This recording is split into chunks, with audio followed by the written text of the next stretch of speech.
పెట్టుకుంటున్నాడో అవి ఇక్కడ ఏర్పాటు చేస్తే చాలా బాగుండేది. 10 ఏళ్ళు పదవి అనుభవించి బీఆర్ఎస్ పార్టీ వీక్ అయిందనగానే ఇప్పుడు బీజేపీలో జాయిన్ అయ్యి కూతలు బాగా కూస్తున్నాడు. అతను చేసింది ఏమీ లేదు 10 ఏళ్లలో.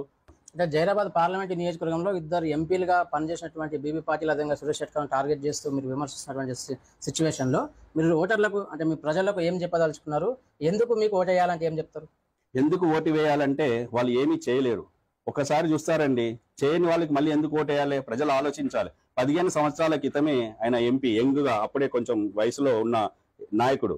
ఇప్పుడు ఆయన 65 ఏళ్ళ దగ్గరలో ఉంటున్నారు సురేష్ షెట్కర్ సార్ గారు. అప్పుడు కేంద్ర ప్రభుత్వం అధికారంలో ఉన్నప్పుడే, కాంగ్రెస్ ప్రభుత్వం అధికారంలో ఉన్నప్పుడే ఏమీ చేయలేకపోయాడు.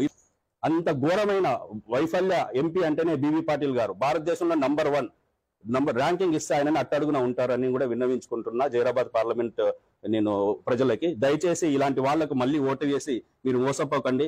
మనకు యువకులారా మీరందరూ ఆలోచించాలి. మీరు ఆల్రెడీ 10 ఏళ్ళు మోసపోయారు బీబీ పాటిల్ ద్వారా, సురేష్ షెట్కర్ ద్వారా కూడా మీరు మోసపోయారు. మళ్ళీ మోసపోకండి.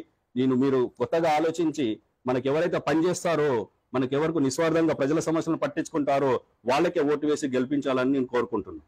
సో మొత్తం మీద చూసాం కదా, జైరాబాద్ పార్లమెంటరీ స్వతంత్ర అభ్యర్థిగా బరిలోకి దిగినటువంటి గుర్రపు మత్స్యేందర్ పూర్తిస్థాయిలో చెప్పినటువంటి విషయాలు, బీబీ పాటిల్ కావచ్చు, సురేష్ షెట్కర్ పూర్తిస్థాయిలో బీబీ పాటిల్ 10 ఏళ్ల పాటు